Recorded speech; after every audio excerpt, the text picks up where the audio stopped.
Vaksin, sekarang ini kita jadi kelinci percobaan. Atau katanya mengandung sel vero. Paling ekstrim nih Dok, katanya vaksin dari Cina itu nantinya akan memusnahkan penduduk bumi dengan pelan-pelan membuat yang divaksin menjadi zombie. Halo Robers, welcome podcast Ruang Obrolan Polisi, tempatnya mencari ilmu. 1, 2, 3, action. Assalamualaikum warahmatullahi wabarakatuh. Selamat pagi, siang, sore hingga petang sahabat Ropers semuanya. Kembali lagi bersama saya Fitri, host yang ramah lingkungan namun menolak untuk disia-siakan. Sudah hadir bersama kami di sini Dr. Herlina Oktaviani. Beliau adalah seorang dokter umum, juga adalah seorang tenaga pengajar di Bimbel Atlas Preparation. Kemudian juga adalah dari kawan Vaksin Indonesia selaku koordinator wilayah Jambi ya Dok ya. Halo, apa kabar Dokter Nina? Kabar baik dokter, bagaimana kabarnya juga Dok? Alhamdulillah baik semuanya. Yang penting happy selalu ya Dok ya. Oke Dok, mungkin pertama-tama boleh diceritain nih kawan Vaksin Indonesia itu apa Dok? Mungkin banyak yang bertanya-tanya juga nih. Jadi kawan Vaksin Indonesia itu adalah salah satu organisasi non pemerintah, NGO yang berisi anak-anak muda di Indonesia, perwakilan-perwakilan dari setiap provinsi di Indonesia. Tidak hanya kesehatan, tenaga kesehatan, tapi juga apapun yang memiliki kesadaran tentang kesehatan, terutama vaksin atau imunisasi. Jadi kawan vaksin ini tidak hanya untuk vaksin COVID, tapi juga imunisasi wajib yang digalakkan oleh pemerintah Indonesia. Contohnya vaksin apa lagi nih Dok? Vaksin wajib yang ada, misalnya BCG, hepatitis B, DPT polio gitu ya Dok ya. Yang mana yang itu harus diberikan pada anak-anak balita atau anak-anak bayi baru lahir, itu juga kita galakkan. Kenapa? Karena informasi yang ada sekarang, khususnya di zaman media sosial yang luas ini ya, informasinya banyak yang tidak benar.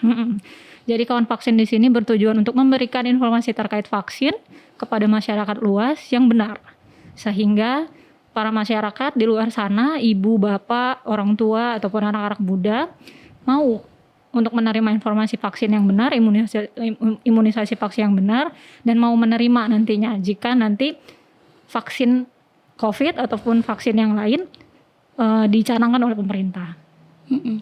Baik Dok, berkaitan dengan berita tidak benar ataupun hoax yang beredar yang sudah cukup meresahkan ya Dok ya di masyarakat kita.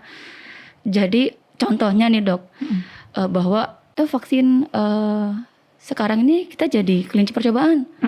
Atau katanya mengandung sel vero, mengandung boraks, formalin, bahkan yang paling ekstrim nih Dok, katanya vaksin dari Cina itu nantinya akan memusnahkan penduduk bumi dengan pelan-pelan membuat yang divaksin menjadi zombie.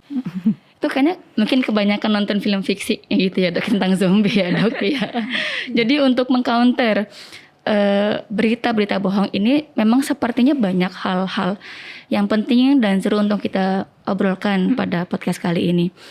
Kemudian yang pertama Dok, mungkin kita pengen tahu nih definisi dari vaksinasi itu apa, dan kemudian apa tujuan penting dari vaksinasi ini Dok? Vaksinasi itu sendiri adalah dalam arti kata bendanya yaitu vaksin. Vaksinasi itu adalah proses pemberian vaksin kepada manusia. Vaksin ini sendiri adalah suatu produk biologi yang berisi antigen mikroba tertentu. Misalkan antigen bakteri atau virus tertentu yang nantinya akan diberikan kepada manusia untuk meningkatkan atau membentuk kekebalan tubuh.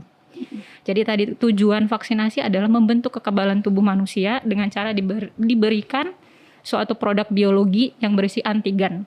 Antigen inilah yang nantinya akan membentuk atau berkenalan dengan tentara badan kita dan akhirnya membentuk antibodi.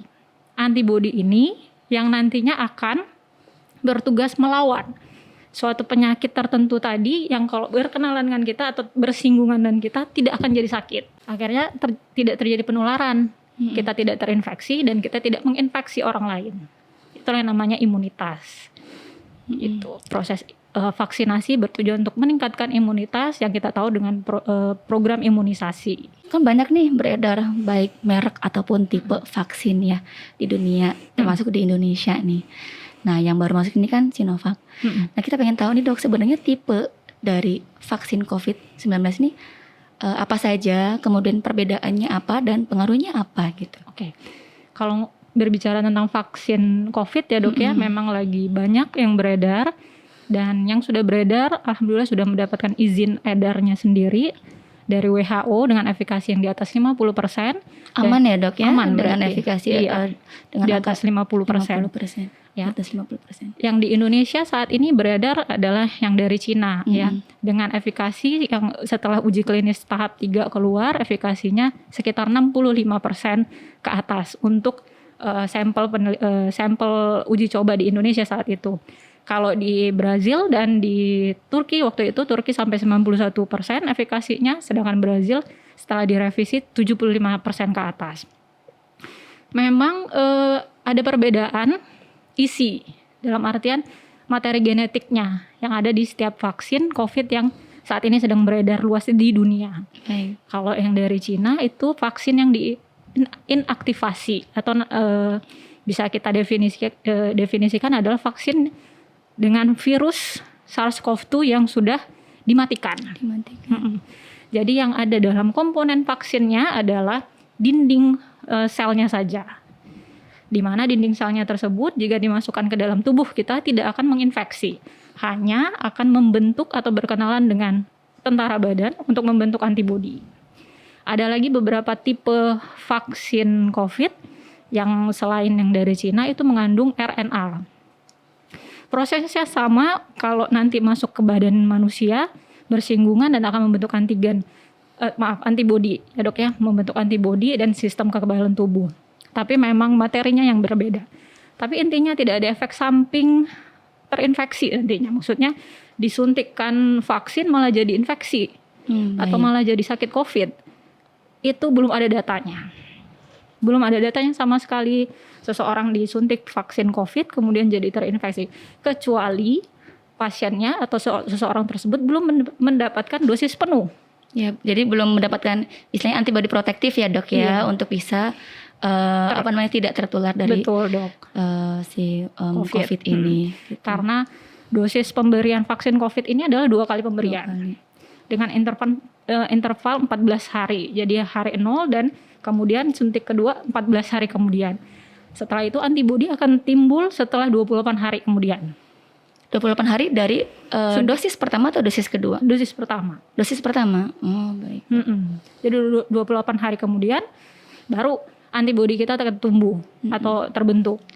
Makanya kalau sekali baru disuntik kemudian merasa sudah kebal, itu salah sekali. Salah ya dok ya. Iya. Jadi kalaupun setelah vaksin pertama maupun vaksin kedua tetap harus ketat dengan protokol kesehatan. Betul sekali dok. Tetap pakai masker, jaga jarak, cuci tangan. Menghindari kerumunan. Iya, karena sebenarnya vaksin ini bukan hanya salah satu ikhtiar, tapi bukan hanya satu ikhtiar, tapi salah satu ikhtiar. salah satunya. Ikhtiar yang lain tetap harus kita kembangkan juga atau kita disiplinkan juga terkait pakai masker, menjaga jarak dan cuci tangan. Baik dok. Nah, seberapa amankah vaksin COVID-19 ini dok? Oke. Kemudian itu tadi setelah divaksin kan berarti bukan berarti bebas tidak akan terinfeksi dari COVID ya dok ya. Jadi untuk seberapa amankah vaksin? Keseluruhan vaksin sebenarnya sudah tidak hanya COVID ya dok ya, vaksin yang ada di Indonesia saat ini yang sudah diberikan mau itu imunisasi wajib kita, BCG, hepatitis, DPT itu sebenarnya yang sudah diedarkan di masyarakat adalah imunisasi atau vaksin yang sudah aman. Dalam artian sudah mengalami uji praklinik dalam hal pembuatannya, kemudian setelah jadi bahan atau komponennya dilakukan uji klinis. Uji klinis ini adalah diuji vaksinnya dengan cara diberikan kepada sampel uji coba vaksin. Dia ada 3 tahapan fase. Fase pertama itu sampelnya hanya sekitar kurang dari 100 orang. Ya, disuntikan kepada kurang dari 100 orang, di mana akan dilihat apakah ada kemanjurannya, apakah aman, dan apakah ada reaksi samping. Jika di fase 1 tidak ada resiko apapun, dan dinyatakan kurang dari 100 orang itu bisa tidak tertular dengan COVID yang saat ini ya dok ya, maka akan diteruskan ke fase 2. Fase 2 ini memerlukan sampel suntik sampel manusianya yang lebih banyak lagi, sekitar 400 sampai 600 orang. Jadi 4 sampai 6 kali lipat ya, Dok ya? Iya, Dari fase pertama. dari fase pertama. Dan di fase kedua ini dipecah jadi 2 kelompok, Dok. Kelompok penerima vaksin dan kelompok tidak penerima vaksin. Dalam hal ini adalah placebo. Mungkin pernah dengar placebo ya, Dok ya. Jadi obat yang diberikan tapi sebenarnya tidak ada kandungan obat Kosong. kosong. Misalnya disuntikan hanya air gitu ya, Dok ya. Jadi ada kelompok yang disuntikan vaksin, ada kelompok yang disuntikan yang bukan vaksin. Nanti dilihat apakah kelompok yang diberikan vaksin ini akan terhindar dari COVID. Kalau memang Dengan diberi perlakuan yang sama, Dok? dengan diberikan perlakuan yang sama. Nanti akan dilihat ternyata kalau vaksin 2 ini berhasil, berarti kelompok yang diberikan vaksin terlindungi dari COVID. Dari 400 sampai 600 sampel tersebut, Dok. Setelah fase 2 selesai, maka masuk ke fase 3. Fase 3 ini membutuhkan sampel manusia yang disuntik lebih banyak lagi. Berapa kali lipat ya, Dok? Ribuan sampai puluhan ribu. Itulah yang dilakukan vaksin yang ada di Cina waktu itu ya. Fase 1 sama fase 2 di Wuhan, fase 3 di Indonesia, di Brazil dan di Turki. Baru dinilai efikasinya. Vaksin yang ada di Jerman, di Inggris, dan di Amerika juga begitu. Diberikan di fase 1, fase 2 di daerahnya, fase 3-nya harus di negara lain dengan jumlah insidensi COVID-nya juga tinggi. Gitu. Baru kita bisa nilai efikasi vaksin tersebut seberapa persen. Efikasi ini adalah seberapa turunnya angka insidensi penyakit COVID di suatu kelompok yang kita kasih vaksin dibandingkan kelompok yang tidak kita kasih vaksin. Kalau efektif, yang kita sebut dengan efektif, seberapa efektifkah vaksin ini untuk mencegah populasi yang kita kasih vaksin dari COVID-19? Kalau 3 fase ini sudah terlewati, berarti vaksin tersebut aman, efektif, dan efikasinya tinggi, di atas 50%. Makanya WHO menerapkan efikasi di atas 50% itu sudah boleh disebarkan dengan emergency use authority. Karena sekarang lagi pandemi, maka emergency use authority-nya digaungkan ya, Dok ya. Di atas 50% efikasinya maka boleh digunakan. Pun digunakannya sesuai dengan negara masing-masing. Masuk Indonesia pasti diuji lagi. Diujinya yaitu dari BPOM, Badan Pengawas Obat dan Makanan. BPOM sendiri di Indonesia saat uji klinis vaksin yang ada di Cina, yaitu uji klinisnya ada di Jawa Barat. Salah satu sampel uji klinis vaksin tersebut adalah Gubernur Jawa Barat, Bapak Ridwan Kamil. BPOM juga melakukan pemantauan tentang uji klinis tersebut yang ada di Indonesia. Saat sudah selesai uji klinis, BPOM sendiri akan memberikan atau mendata apakah boleh diizin edarkan. Termasuk siapa yang boleh menerima, siapa yang tidak bisa menerima, gitu, Dok. Jadi BPOM yang memberikan surat izin, apakah boleh diedarkan atau tidak. Dan masuk ke Indonesia karena kita banyak mayoritas adalah Muslim, pasti juga bersinggungan dengan Halal bahan atau tidak halal, iya, ya? halal atau tidak halal. Dan itu urusannya MUI. Alhamdulillah MUI sudah mengeluarkan undang-undang atau peraturan bahwa vaksin yang ada di Indonesia sekarang yang dari Cina sudah halal, tidak ada komponen babinya, tidak bersinggungan dengan babi atau bahan-bahan yang haram. Baik, Dok. Sasaran utama dari vaksin COVID-19 ini siapa saja? Dan kemudian yang tadi sudah dokter coba sampaikan bahwa ada kriteria boleh dan tidak boleh divaksin. Nah, ini siapa saja, Dok, yang boleh divaksin kemudian yang tidak boleh divaksin? Kemudian kenapa? Sasaran vaksin COVID Iya. sebenarnya secara umum adalah semua masyarakat Indonesia. Di luar negeri pun seperti itu, tapi di Indonesia dikategorikan prioritas. Prioritas pertama adalah tenaga kesehatan sekitar 1,4 juta. Berarti harus ada 3 juta dosis karena pemberiannya 2 dosis ya, Dok ya. 1-4 juta tenaga kesehatan harus tervaksinasi atau sudah divaksin sampai awal Maret 2021. Setelah itu tenaga publik terdepan, TNI, Polri, guru, ya, Dok ya. Pegawai di bandara. Iya, pegawai di bandara. Karena bersinggungan iya, dengan banyak masyarakat, orang. ya. Itu juga akan diberikan vaksin setelah tenaga kesehatan.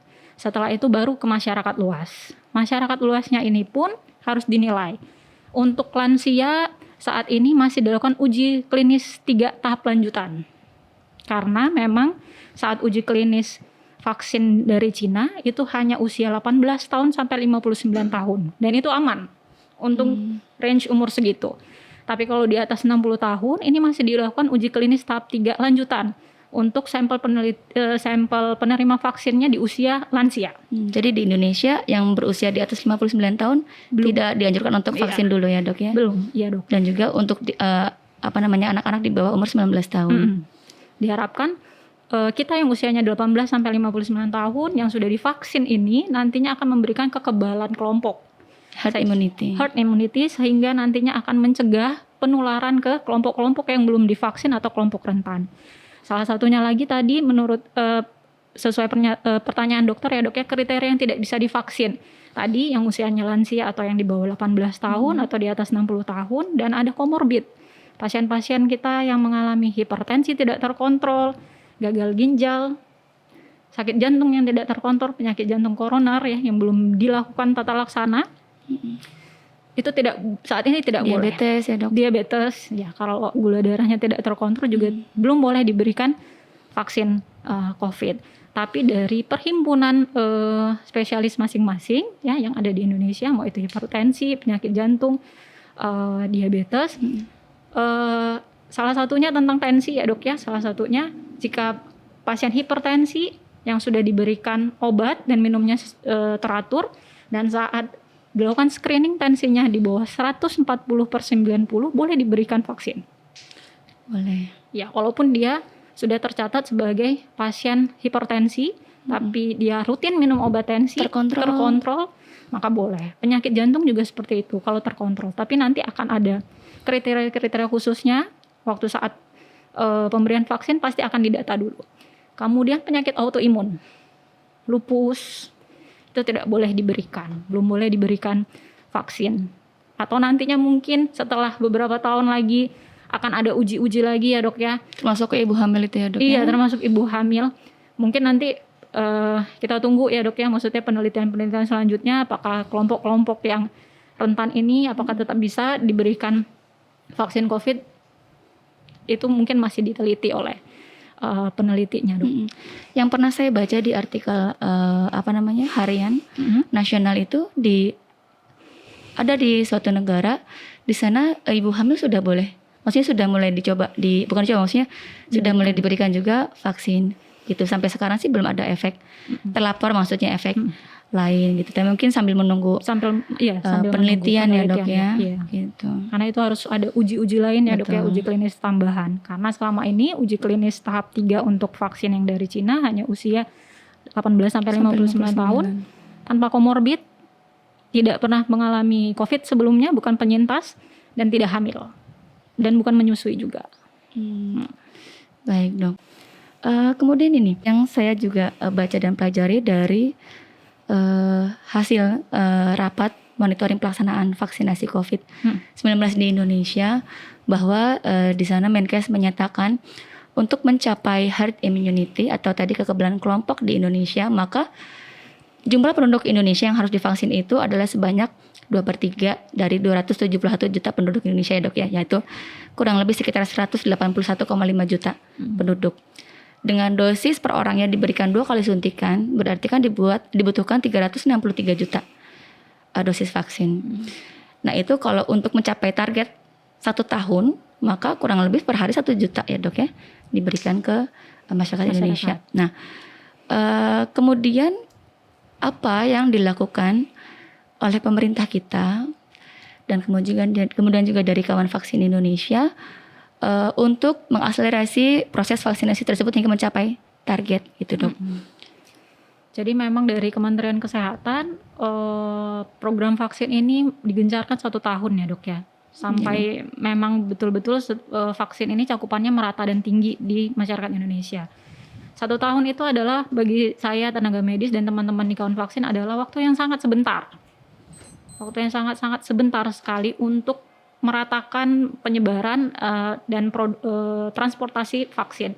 Sedangkan Indonesia sendiri yang kita tahu dok berpulau-pulau. Iya, sangat luas, berpulau-pulau. Jadi pasti banyak kendala ya dok ya dalam pelaksanaannya. Belum lagi kontainer vaksinnya, dok ya. Bahan baku vaksinnya juga harus karena kita belum bisa membuatnya, harus dibawa dari negaranya ke Indonesia, kemudian diolah oleh PT yang ada di Bandung, Bio Farma saat ini. Kemudian nantinya penyebarannya ke daerah masing-masing juga perlu jadi perhatian kontainernya. Kalau untuk yang vaksin dari Cina itu boleh 2-8 derajat Celcius, di mana saya yakin seluruh puskesmas yang ada di Indonesia kontainer vaksinnya suhunya segitu. Tapi ada beberapa vaksin yang kontainernya harus min 80 derajat. Kita belum punya, kecuali di center-center pendidikan yang besar. Kalau tidak disimpan di suhu tersebut, komponennya rusak. Komponennya rusak. Sedangkan kita ya berpulau-pulau tadi ya, dok, ya. Harus ya dari Jawa pakai pesawat, sampai di daerah nanti pakai darat, di kabupaten pakai pom-pom gitu ya. Itu jadi kendala sekali. Yang saat ini dilakukan pemerintah yaitu tadi, dok, menggencarkan bahan bakunya yang bisa dikirim secepatnya di Indonesia. Karena yang saya ketahui untuk tenaga medis sendiri perlu 3 juta dosis. Sedangkan kemarin baru datangnya 100 juta, kemudian ikut lagi 100 juta. Jadi memang masih menunggu bahan baku yang bisa disediakan. Kemudian juga kesiapan Dinkes masing-masing provinsi dan kabupaten nantinya, dok ya. Karena Dinkes di setiap kabupaten juga ada. Kesiapan vaksinator. Berapa banyak vaksinator yang ada di Indonesia yang siap memberikan vaksinasi kepada masyarakat. Mungkin rasio yang ideal dari vaksinator dengan jumlah penduduk itu berapa banyak? Rasio yang ideal kalau untuk hitung-hitungannya saya belum terlalu pasti ya, dok ya. Tapi mengingat masyarakat kita yang banyak, apalagi sampai kabupaten luas, di kota Jambi saja ya, dok ya. Untuk kalau bisa di satu puskesmas itu digencarkan setidaknya 10 setiap puskesmas, ya, setiap puskesmas di kecamatan 10 vaksinator yang dapat memberikan suntikan atau pemberian vaksin kepada masyarakatnya. Pun karena kita saat ini social distancing, maka tidak bisa langsung semua masyarakat datang berduyun-duyun ke puskesmas atau tenaga layanan kesehatan. Pasti ada di data perharinya berapa, dan itu membutuhkan waktu. Jadi saya optimis bisa, tapi juga perlu banyak bantuan dari setiap pihak, mulai dari tidak hanya pemerintah pusat, tapi juga pemerintah daerah, tenaga medis, dan masyarakat tentunya. Iya. Kalau lagi dengan kendala itu tadi, dok, mungkin karena banyaknya hoax yang beredar, betul, jadi kendala non material. Jadi banyak masyarakat yang enggan untuk datang vaksin karena percaya dengan berita yang tidak benar tadi itu. Iya, dong. Kalau vaksinnya udah ada, vaksinatornya udah banyak, tapi masyarakatnya ragu, nah itu tadi, dok. Iya. Tetap tidak akan cakupan imunisasi kita tetap akan kurang atau rendah. Nah ini salah satu tujuan kami di Kawan Vaksin Indonesia untuk memberikan informasi terkait vaksin. Saat ini adalah vaksin COVID yang akan kami berikan melalui media sosial. Tujuan kami adalah menjangkau anak muda yang nantinya dia akan memberikan informasi tersebut di keluarganya. Yang kita tahu grup WA keluarga itu banyak sekali informasi-informasi yang lalu lalang, antara ada yang benar dan tidak. Saya harap kita sebagai generasi muda, milenial yang memberikan informasi yang benar di keluarga masing-masing. Kalau keluarga kita udah benar informasinya, maka masyarakat luas pun nantinya akan terbentuk informasi yang benar pula. Itu salah satu tujuan kami membantu kinerja pemerintah dalam hal untuk memberikan informasi terkait vaksin kepada masyarakat. Kalau hanya bergantung pada pemerintah pusat, dok, tidak akan jalan. Iya, dok. Jadi ini pokoknya perlu keterlibatan dari banyak pihak, kemudian bantuan, kemudian pertolongan ekstra gitu, dok. Minimal dari kita generasi muda itu di lingkaran terdekat keluarga masing-masing ya, dok ya. Betul, gitu. dokter. Gitu. Mungkin jangankan mungkin orang jauh gitu atau kerabat jauh, bahkan istilahnya keluarga inti dari tenaga medis pun bisa terjadi termakan oleh berita bohong gitu ya, dok ya. Betul, dok. Itu dia. Saya juga saat ini sebagai koordinator wilayah juga akan mencari juga, dok, beberapa koordinator-koordinator lainnya terkait untuk masuk ke dalam Kawan Vaksin Jambi, tapi yang dari kabupaten. Karena kabupaten juga harus masif nih informasi yang benar terkait vaksin. Kalau untuk Jambi, insya Allah mungkin masyarakatnya sudah bisa mencari informasi yang benar ya dok ya. Iya, kita yakin dan optimis nih dok. Optimis, Pasti iya. banyak yang akan mau membantu tenaga medis dan kawan vaksin di Indonesia. Iya. Gitu, ikut volunteer juga. Betul. Seperti itu ya dok ya. Jadi seperti relawan ya dok ya, memberikan informasi. Nah jadi media sosial kami lah sebagai jalan untuk memberikan informasi, dan beberapa cara lainnya saat ini juga dari kawan vaksin Indonesia membuat webinar terkait informasi tentang vaksin yang diberikan langsung oleh Kemenkes dan juga BPOM, tapi saat ini baru di kalangan medis saja karena cakupannya kan saat ini untuk tenaga medis ya dok. Insya Allah nanti setelah gelombang selanjutnya akan kita buat khusus untuk umum ya dok, iya, daftar untuk umum ya. Baik dok. Kemudian ini dok mungkin karena keterbatasan waktu kita, jadi ada pertanyaan terakhir nih. Boleh. Mungkin apa pesan yang ingin coba disampaikan oleh dari rekan-rekan tenaga medis, juga dari kawan vaksin Indonesia untuk mengajak dan mengedukasi masyarakat Indonesia nih untuk sadar betapa pentingnya vaksinasi COVID-19 ini untuk tujuan yang lebih besar, dan kemudian untuk mau datang ke fasilitas kesehatan untuk divaksin nanti. Oke. Saran dari saya sebagai tenaga medis dan tentunya relawan kawan vaksin, dan juga pasti teman-teman saya tenaga medis lainnya, untuk masyarakat yang pertama tetap protokol kesehatan. Vaksin adalah salah satu ikhtiar untuk menaikkan kekebalan tubuh, tapi tidak berarti obat. Tidak berarti kebal 100% tanpa 3M. Ya, protokol kesehatan. Jangan takut dengan vaksin. Jangan takut pemerintah Indonesia akan membumi hanguskan masyarakat. Itu tidak benar. Saran untuk teman-teman generasi milenial, gunakanlah media sosial dengan bijak. Jika mendapatkan informasi yang tidak tepat, mohon di cross check. Seperti di laman Polri ya dok ya, ada berita-berita yang sebenarnya hoax tapi diberikan label hoax gitu. Di Kementerian Informasi juga ada ya, ada berita-berita hoax atau fakta itu akan diberikan label ini hoax. Jadi teman-teman bisa mencari informasi tersebut benar atau tidak perlu buka jurnal ya, tidak perlu buka jurnal. Ada kok, semuanya ada di pemerintahan kita, pemerintah pusat, dan juga jangan ragu dengan efikasinya, dengan keamanannya. Berikanlah kepercayaan pada organisasi-organisasi seperti BPOM dan MUI yang sudah menilai atau menguji vaksin ini, dan berikanlah kepada yang ahli ya dok ya. Betul dok. Kalau mereka pun sudah membuat suatu statement atau pernyataan atau keputusan bahwa vaksin ini aman, kita harus percaya sebagai masyarakat umum. Itu saja dari saya dok. Sebenarnya pembicaraan kita kali ini seru banget. Maksudnya banyak hal-hal penting yang mungkin bisa digali lebih jauh. Cuma karena keterbatasan waktu, jadi terpaksa nanti akan kita lanjutkan. Boleh dok. Semoga ada kesempatan selanjutnya dok. Terima kasih banyak atas informasi, pengetahuan yang sudah dokter sampaikan. Semoga memang pengetahuan dan informasi ini bisa mengcounter hoax yang sudah cukup meresahkan di luar sana. Begitu dok. Kemudian selamat bertugas, sukses dan sehat selalu. Amin. Untuk dokter Nina, kemudian teman-teman dari tenaga medis, dari kawan vaksin Indonesia, dan para pejuang garda terdepan melawan COVID-19. Amin. Gitu dok. Teman-teman, pandemik belumlah selesai. Jadi jangan lelah dan jangan jenuh untuk tetap mematuhi protokol kesehatan. Stay happy, kemudian stay healthy. Yang penting kita harus tetap selalu bahagia ya dok ya, gitu, untuk menjaga daya tahan tubuh kita. Seperti itu dok. Jangan lupa dukung terus channel kita Biadokes Polda Jambi. Jangan lupa like, share, dan komen. Baik, terima kasih. Wassalamualaikum warahmatullahi wabarakatuh. Waalaikumsalam.